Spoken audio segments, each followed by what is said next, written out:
The setting. A prayer meeting at a large mansion, Birla House, in New Delhi, India. The date, January the 30th, 1948. Mohandas Gandhi, a 78-year-old much revered global statesman, was slowly making his way towards the hundreds of people who would always come to see him at this time. This was one of many prayer meetings he had done in recent days, but today was going to be different. He stops in front of one man who greets him with the traditional Namaste gesture. It was 5:17 in the afternoon.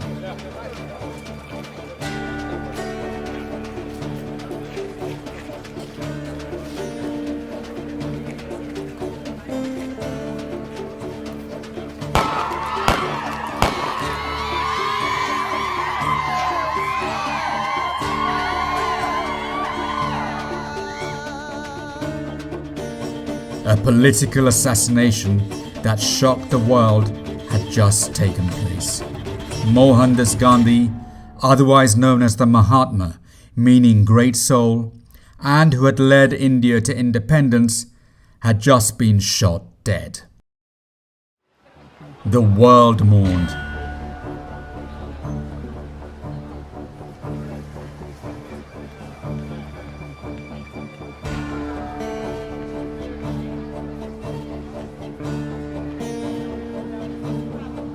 The great scientist Albert Einstein said of Gandhi, "Generations to come will scarce believe that such a one as this, ever in flesh and blood, walked upon this earth."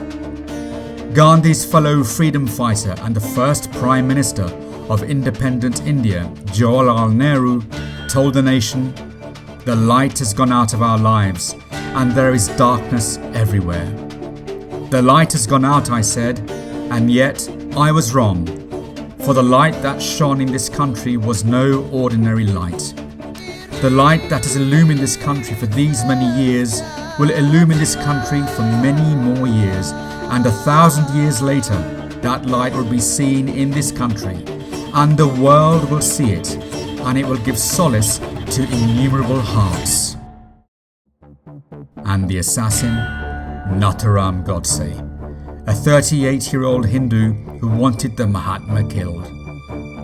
When India became independent from Great Britain 5 months earlier, a new homeland was created for India's Muslims called Pakistan. Godse felt betrayed and wanted him dead. Many were involved in the plot to kill Gandhi, including Nathuram's younger brother Gopal Godse, who was imprisoned for life. However, he was released from jail in 1965, and of all the conspirators, he was the last to die in 2005. Just a few years earlier, he spoke candidly to us about how his admiration for Gandhi turned into a plot to kill him. This is his story of the Mahatma's murder. So accordingly, it was a matter of passion, or we ourselves felt that if at all we require 10 persons to be hanged for the sake of Gandhi, that is worthwhile. We will go to the gallows. Let us kill him.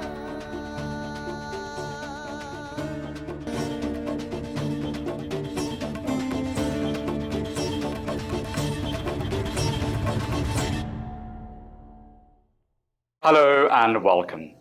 It has been more than 70 years since that fateful afternoon on the 30th of January 1948, the assassination of Mohandas Gandhi, one of the most widely respected political leaders in world history. This murder was one of the biggest stories of the 20th century. The man who preached non-violent resistance was ultimately killed by bullets fired by an angry Hindu named Nathuram Godse. Godse was hanged for his crime in November 1949, but there were many others involved. In the 2001 interview that you are about to see, his younger brother Gopal Godse spoke openly and surprisingly eloquently to us about the build-up to the Mahatma's murder. Since leaving jail 35 years earlier, He has earned a living selling his story to the world. We treated this man with respect. However, we didn't forget for one moment who we were talking to, and the part he had played in such a monumental world event. Quite frankly, we were at times stunned by what he said about the man they gunned down and who for millions of Indians is the father of modern India. Almost every town and city in the country has some kind of monument to the Mahatma. All I ask is for you to listen very carefully. His views are controversial and dangerous. We did not subscribe to any of them in any shape or form. We just gave him a platform to speak. I hope you will agree that his words, though quite sinister at times, are a fascinating insight into the minds of a group of people who plotted to commit murder. So, sit back and make up your own mind about Gopal Godse. When we first met Mr. Gopal Godse, he came across as a grandfatherly figure, extremely pleasant to talk to and generally very kind. But so many years later, there was still that passionate hatred for Gandhi. We started off asking about his family. My father was a postmaster. In those days, the marriages were earlier. So, my father was transferred from place to place with the family. I had an elder sister, the eldest one, Mathura. Next there was a gap, then was Nathuram. Next to Nathuram was Dattatreya, another son. Third one, Gopal, that is myself. And the fourth one, younger to me, Govind. In between Dattatreya and myself, there is a sister, her name is Shanta. For the present, all the rest expired of their own, and Nathuram was hanged on the 15th of November 1949 in Ambala jail.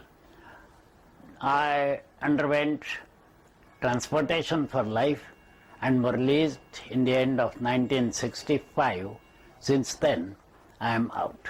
Then Nathuram's education was in Pune, so also Dattatreya's. And Nathuram went up to matriculation. He appeared for the examination, but he failed. Somehow he was reluctant to appear again.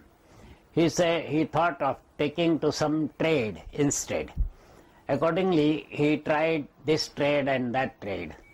And ultimately, he fixed himself with the job of tailoring. Because when his age was knowledgeable, he was thinking in the terms of this independence or going to prison and all this. So with all that, he himself felt that she may entangle one girl unnecessarily. When he himself knew his fate, or when he himself knew that his life is not smooth, why should he entangle a girl? Accordingly, he decided not to marry. It was not decided that he was to kill Gandhi. It happened when the circumstances were propped up that way. Was he a happy man? Describe your brother's state of mind, his character. Years before the assassination, what was he like as a brother? Did you love him? Did you care for him? Yes. I should say he was a very kind-hearted person. Anyway, well, after he killed Gandhi, even then his kind heart was not abolished or was not removed from that place.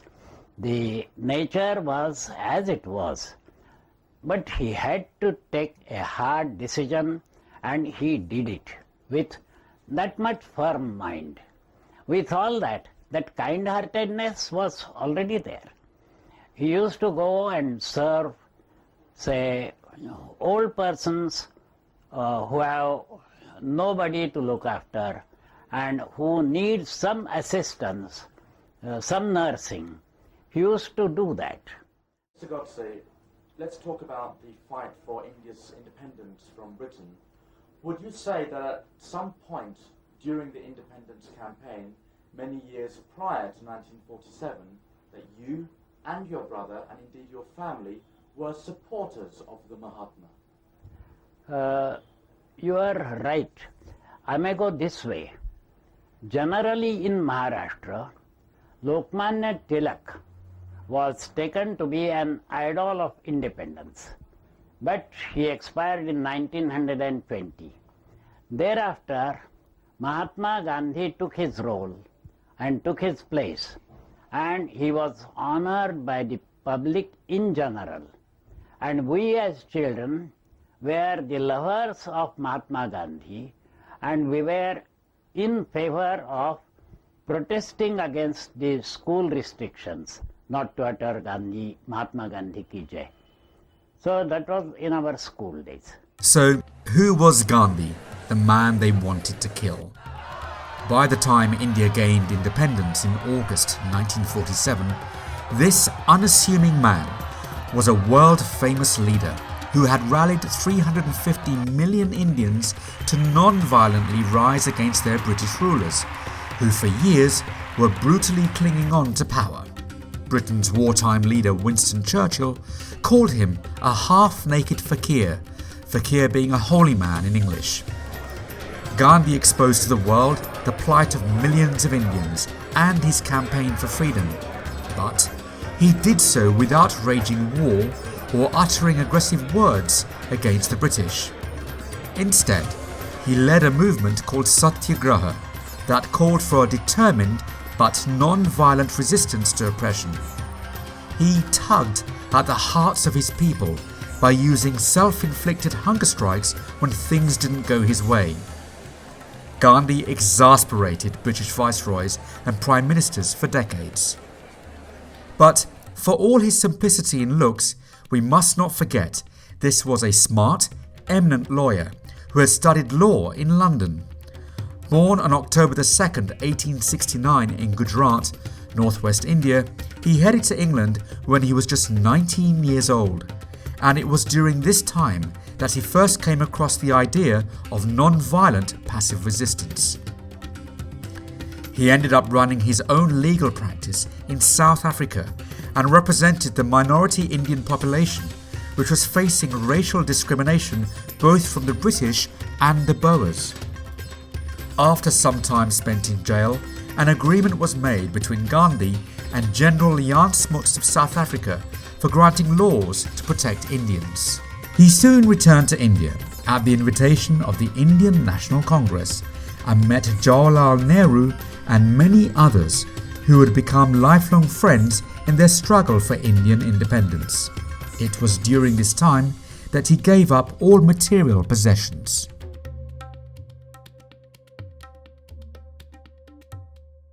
At what point did your opinions or views change, yours and Nathuram Godse's?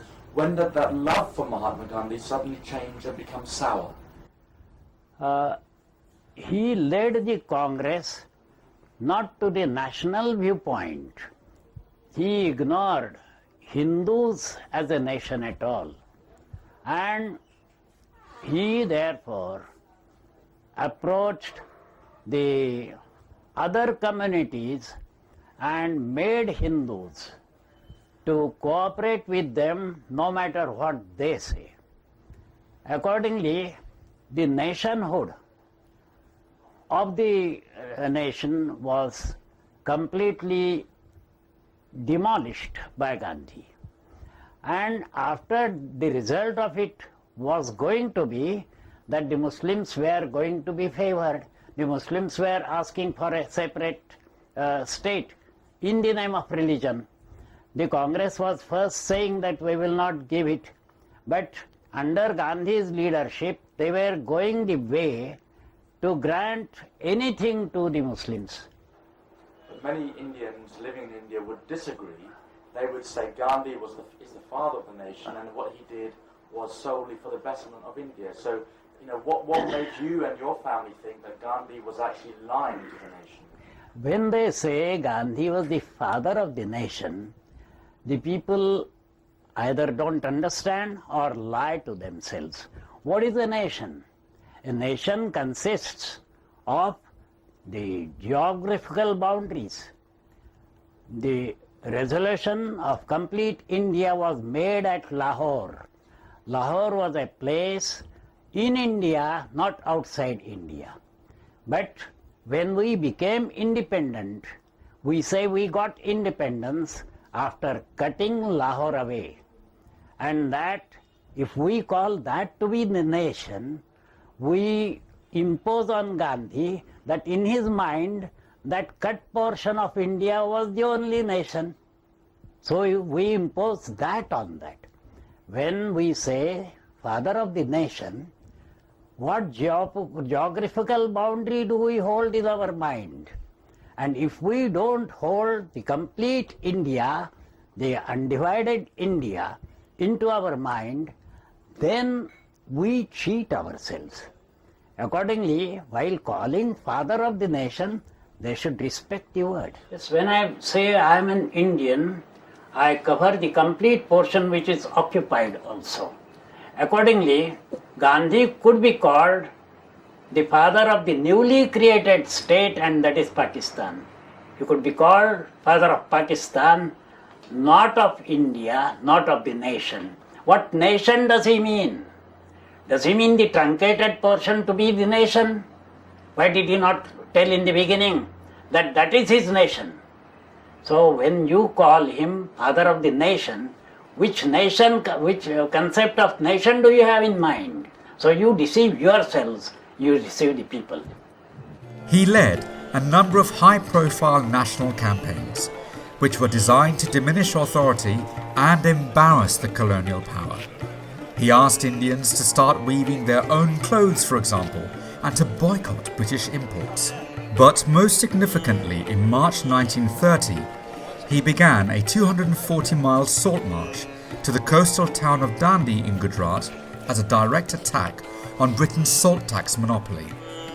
Hundreds joined him as he humiliated the British Empire by using Indian seawater to produce salt, which was then distributed.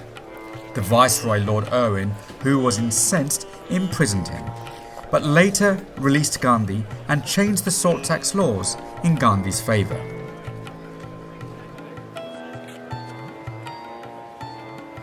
The 1942 Quit India campaign was launched, demanding an immediate end to British rule. Britain had promised Dominion status after the war, which was rejected. British rule became more brutal. It wasn't uncommon to see Indians being beaten by the authorities, and Indians across the country often retaliated with bombs and violence, something Gandhi strongly disagreed with and ultimately halted the independence movement or went on hunger strike.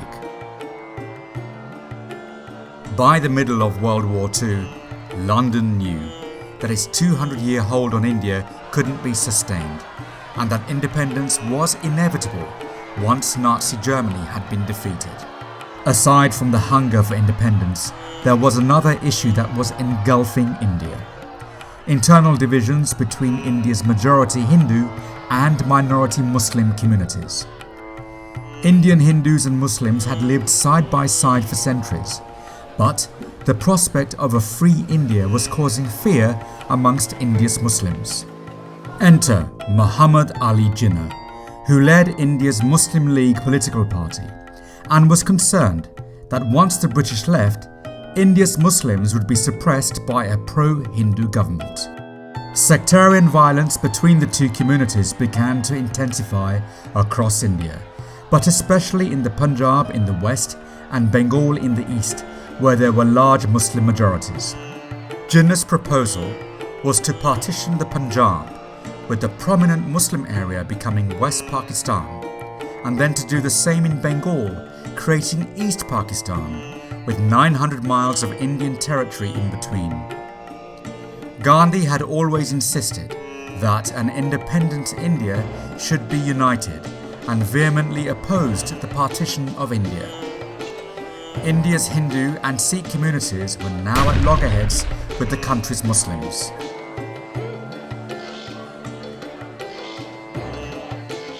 However, Jinnah was adamant. He wouldn't agree to an independent India without the creation of Pakistan. Britain, by now eager to get out of this mess and led by Labour Prime Minister Clement Attlee, agreed. On August the 14th, 1947, Pakistan was created on either side of India. The outgoing and last British Viceroy, Lord Louis Mountbatten, joined Muhammad Ali Jinnah in Karachi in West Pakistan as hundreds of thousands of people watched the birth of a brand new country.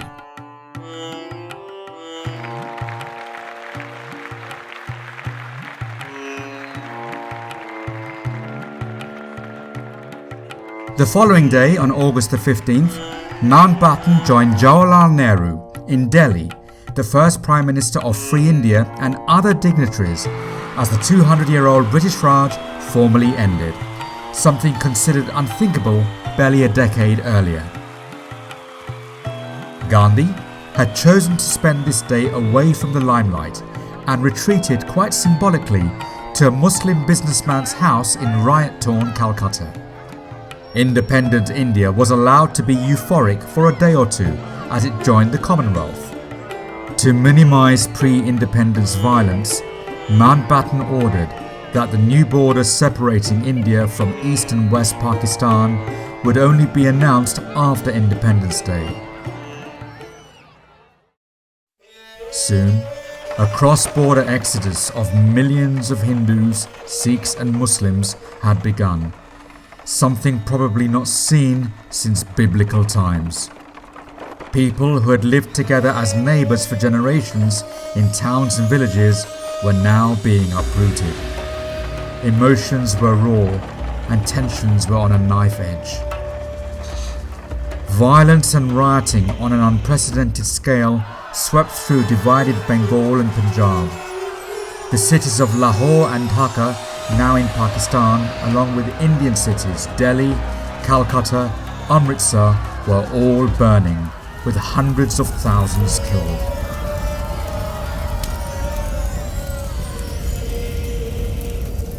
Uncontrollable groups from all sides, Hindus, Muslims and Sikhs, were killing each other on the streets. Corpses were everywhere. Trainloads of butchered Hindus, Muslims and Sikhs were arriving into Pakistan and India. The final death count across India would be more than 1 million, perhaps as high as 2. Gandhi's Free India was on the brink of civil war.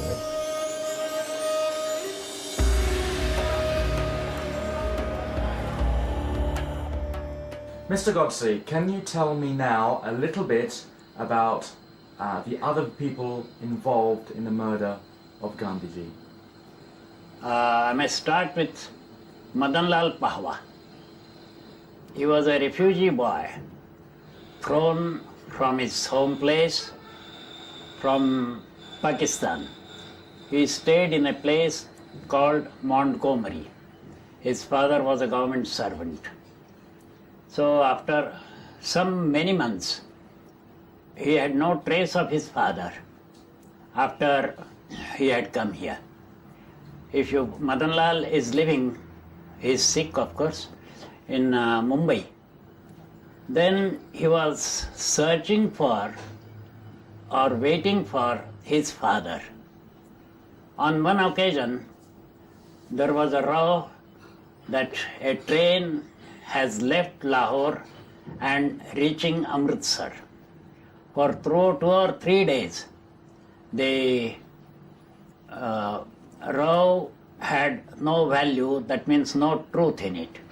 However, on the 4th day, a train did arrive in the station of Lahore.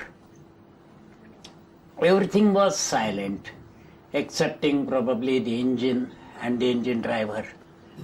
So, when the train came to a halt, the people wondered as to why the hands are not being raised from the train windows, and the people nearby the doors rushed from the door inside, and they found the train full of dead bodies, dead Hindu bodies. Then they watched that on the above it was written in blood, Tohfa Pakistan, a gift from Pakistan. Madanlal happened to see that. He wondered whether his father was there. It was not traceable at all. He ran from that place. Then he went from place to place and then went to Amannagar, which is a place in Maharashtra. He came via Mumbai, via Bombay. In Amannagar, he came across Vishnu Karkare, who was a Hindu Sabha worker. And then Madanlal got upset by seeing that every Hindu has been killed or kicked out from his place, whereas he is seeing in Amannagar every Muslim is as enjoying as a Hindu is. So he got very much upset. He said, why this parity, why this distinction? But with all that, he went on passing his days in the refugee camps over there. There he came into contact with Karkare.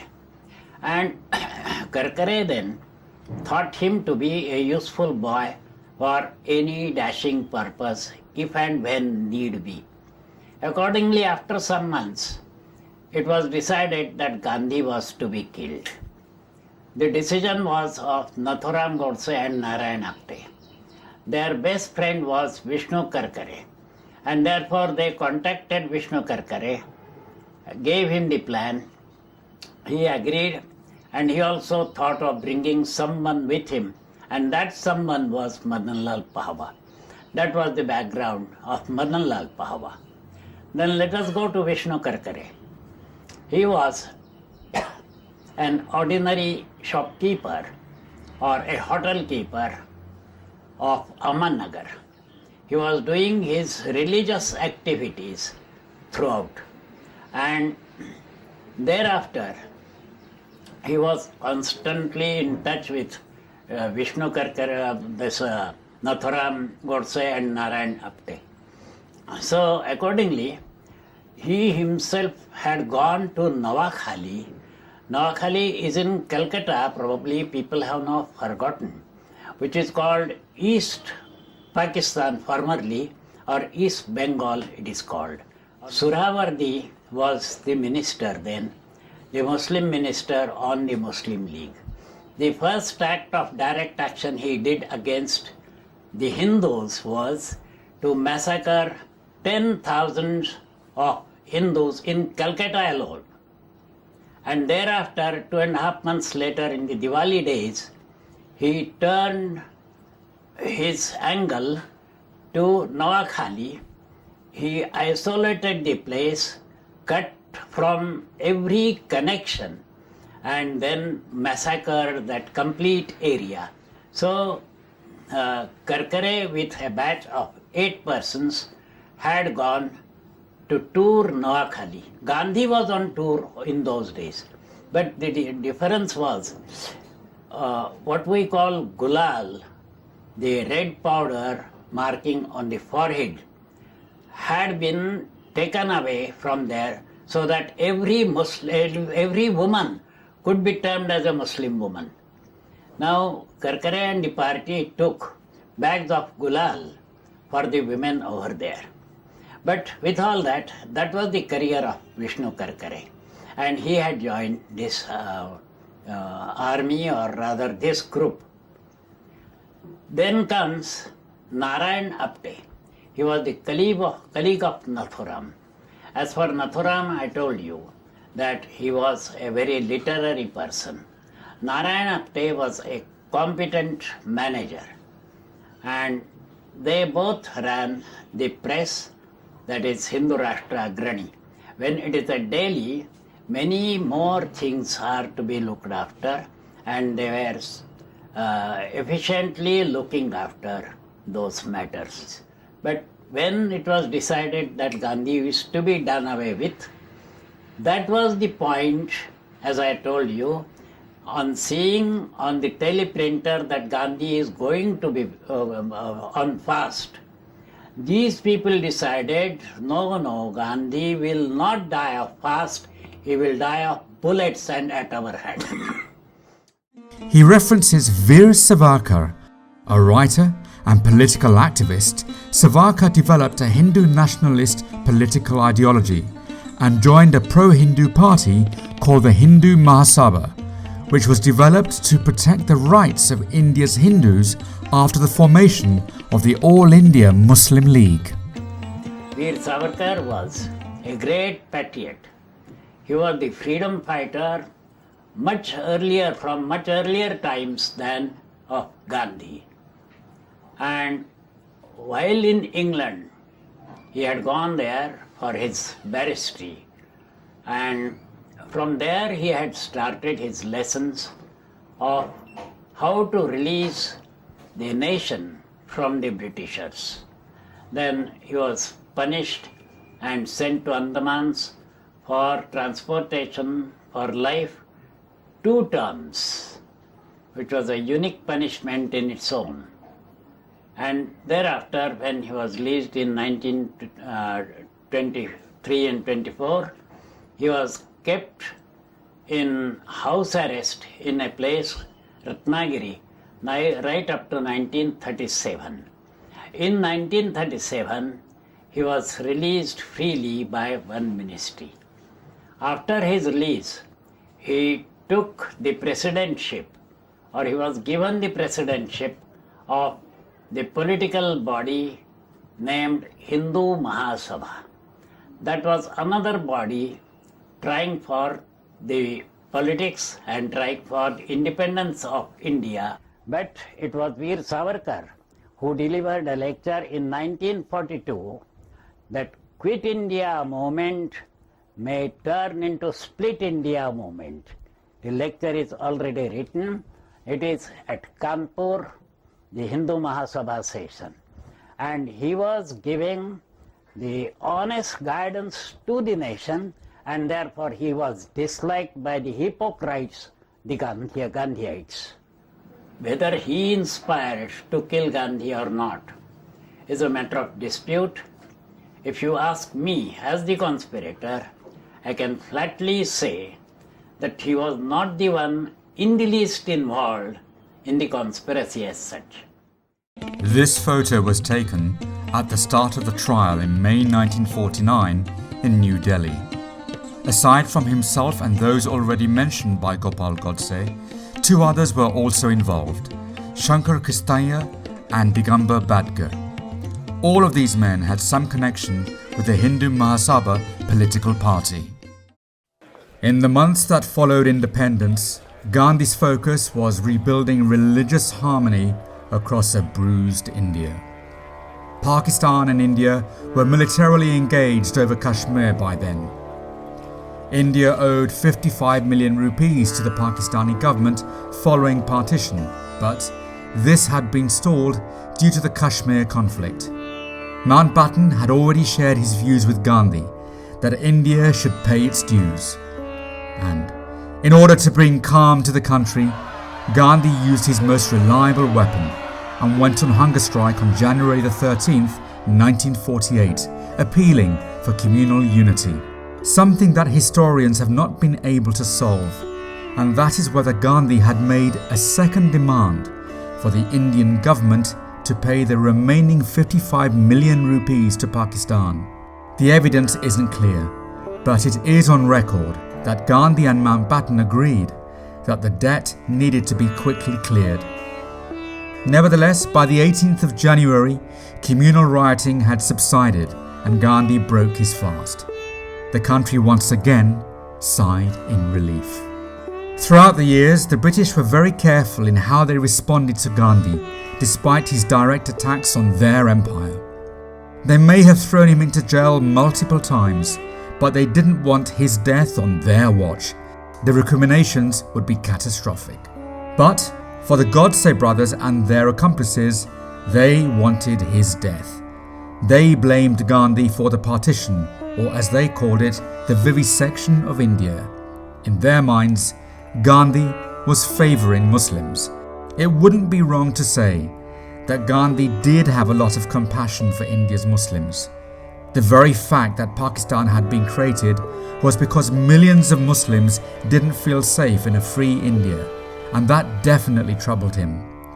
But it is clear that he pleaded with Jinnah for a united India, and when the only choice left for removing the British was the creation of Pakistan, there was very little he could do. You often refer to India as the vivisection of India as opposed to the partition of India. Why do you call it the vivisection of India? The word has its own meaning. It has been cut. When we call all India, we have our provinces and states. What is Sindh? Sindhu Nadi. That province is named after the banks, near the banks of the Sindh, and that is Sindhu. We have a song which we name as national anthem. One of the lines is Punjab, Sindh, Gujarat, Maratha, Dravida, Utkala, Vanga. Can you find out even an inch of Sindh in our nation? How does it become our national anthem then?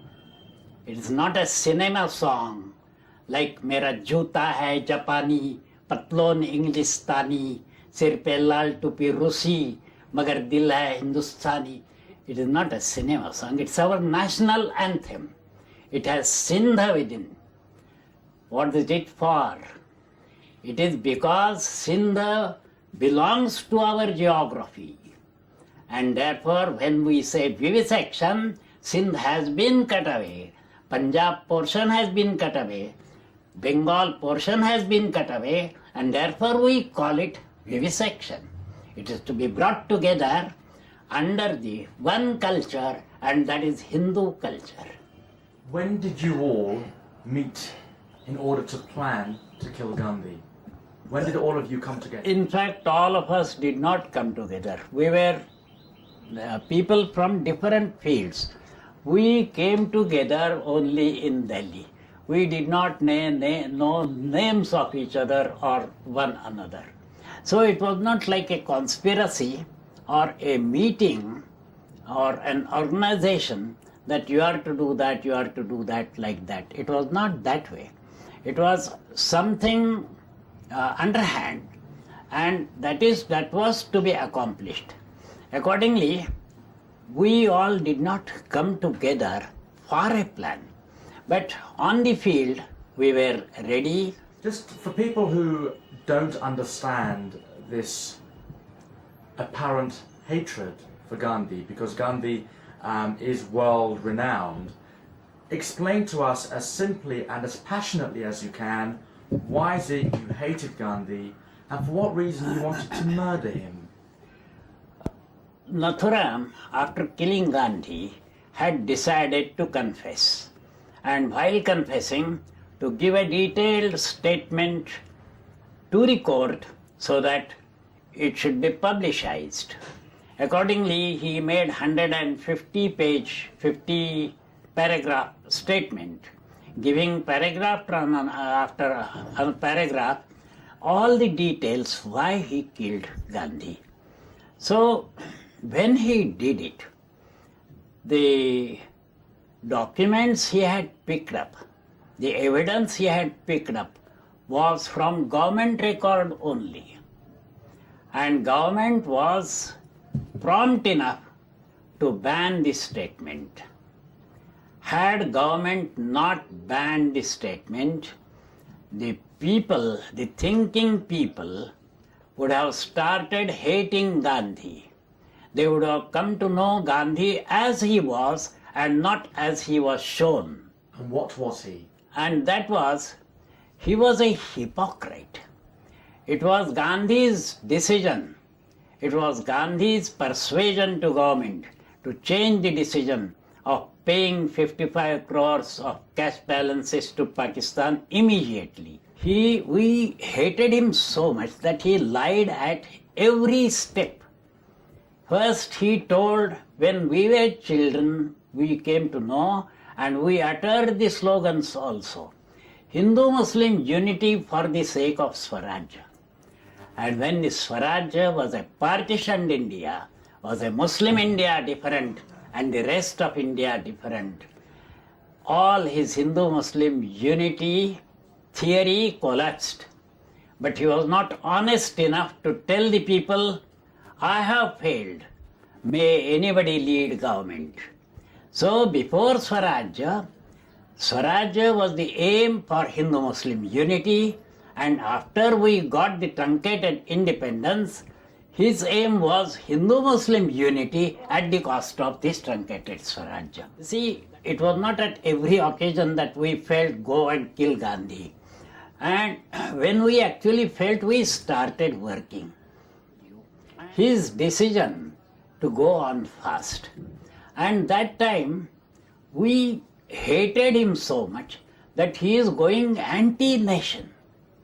We felt, had the government been honest enough or national enough, government would have taken a stand to put Gandhi behind the bars, and then had Nathuram's statement been released to the public, the people might have suggested government should have killed Gandhi instead of asking Nathuram to, making Nathuram kill him. We had been seeing that lakhs of Hindus are being killed because of Gandhi's policy.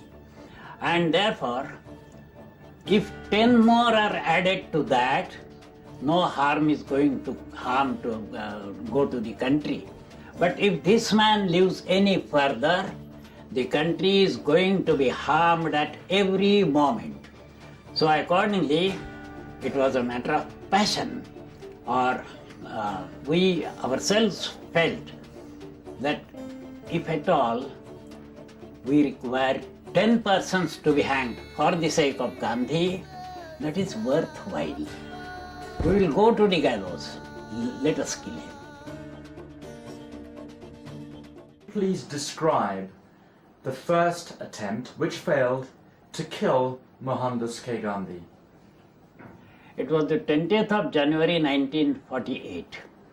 We had decided to kill Gandhi on that very day. Accordingly, certain jobs were allotted to persons. Then Madanlal Pahwa carried on the job that was given to him, and that was exploding a gun cotton slab as a sort of signal at 150 feet away on the border wall of the compound where Gandhi sat for his prayer. It's only for exploding. Accordingly, that was Madanlal's job, and Madanlal did it successfully. The other jobs were to follow.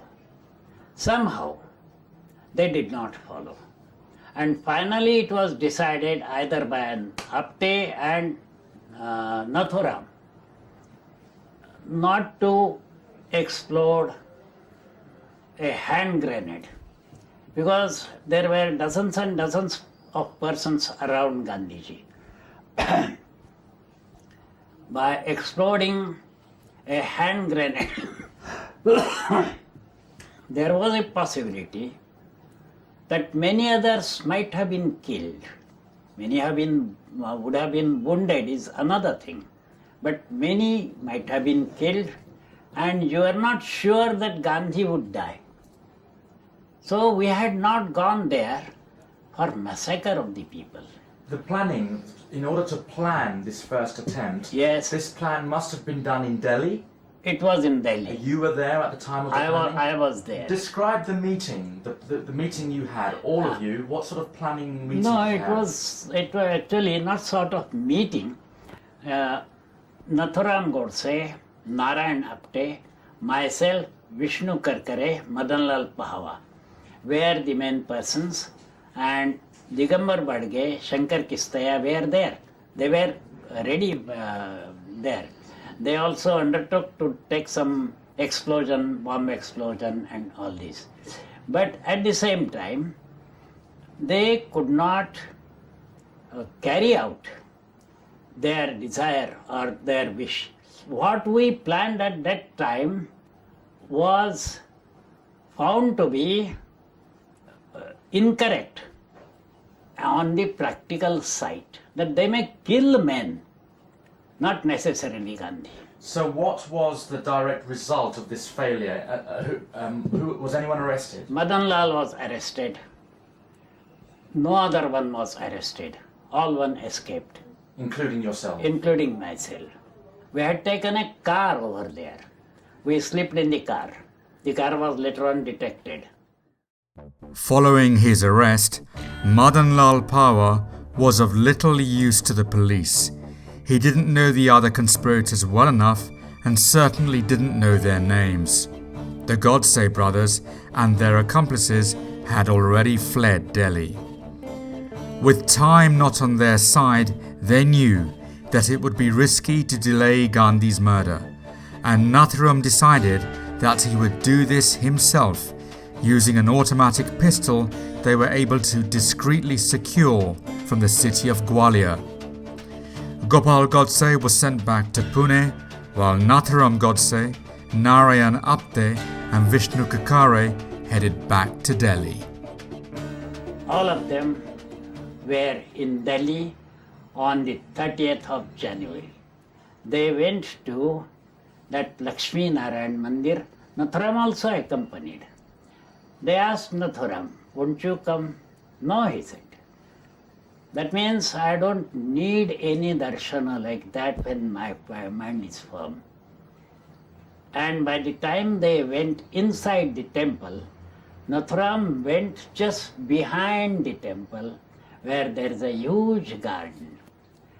And there is a sort of square, or what you call chabutara, a raised square. And Nathuram very casually had his foot on that square and started glancing. It was a pillar. And Nathuram just looked at the pillar, and it so happened that he was thrilled. What did he find there? It was Veer Shivaji engraved in that pillar. And all the Hindu martyrs who had gone in the history. So all this was there. Nathuram was thrilled to see that I am going on certain thing and I am having the darshana of these. And then he went to see Narayan Apte and Vishnu Karkare. He went there. "Did you have your darshana?" I said, "Yes." "I too had mine," said Nathuram. They all three went, not together. Nathuram went first, then followed Narayan Apte and Vishnu Karkare in a separate tonga. Nathuram could manage to enter near, say, nearing 10 minutes to 5 and all this, and move about in the crowd. Then, while moving about, he was watchful enough to see if there be any policemen who know him from Pune or from the places near about. Then when he saw that none was there, at least whom he could watch, after 5 minutes or so, he found that Narayan Apte and Vishnu Karkare also joined. When Gandhi had started from the place of his stay towards the meeting ground, he started on, and there is a sort of platform. He raised that platform, the first step, then after some time the second step, and started walking on the platform. So Nathuram had practiced with that pistol a fire at a distance of about 10 feet also, if opportunity didn't happen. When he found the opportunity was the best, he came forward, paid namaste. In that fraction of a second, he came to know that the girls the Gandhi was going with, he had placed his hands on the shoulders of the two girls. One of the girls was very, very close to him. That means almost this much portion of the girl had covered Gandhiji's behind portion. So when Nathuram saw that this girl is likely to be harmed with the pistol, so he went half a step further, not even half a step, something, so that he could reach the distance, moved the girl with left hand, fired shots.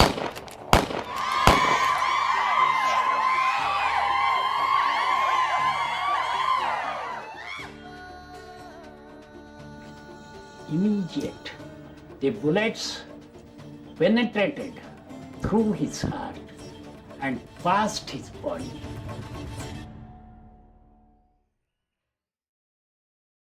Nathuram Godse was immediately wrestled to the ground and arrested, and it wasn't long before all other conspirators, including Gopal Godse, were in custody. Gandhi was carried back to the house as they frantically tried to get help. He was pronounced dead shortly afterwards. The world was in shock. Nathuram Godse and Narayan Apte were sentenced to death in 1949, while the others were given life sentences. However, like Gopal Godse, they were released after serving just some of their sentence. I did have conversation with my brother Nathuram Godse and his colleague Narayan Apte, because I was placed in the same jail, that is Ambala jail. What was the last thing Nathuram Godse said to you? How did he feel as a person? Well, he was quite satisfied with two things. He was being hanged and I was saved. He would have felt sorry had I also been in the same rope. But I was free. So accordingly, he was glad for myself, Vishnu Karkare and Madan Lal Pahwa. Looking back at your long life, Mr. Godse, do you have any regrets at all about how your life has gone?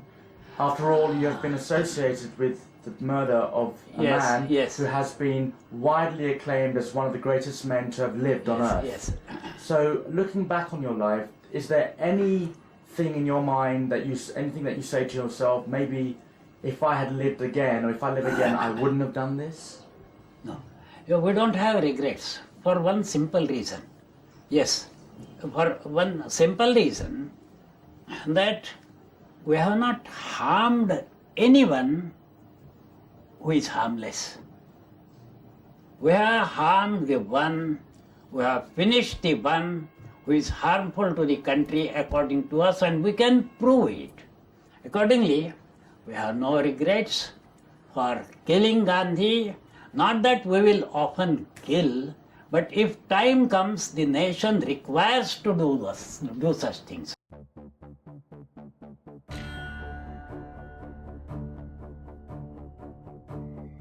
The day after Nathuram Godse murdered Mohandas Gandhi, thousands of people followed his funeral cortege as it passed through Delhi to the cremation grounds called Rajghat on the banks of the river Jamuna.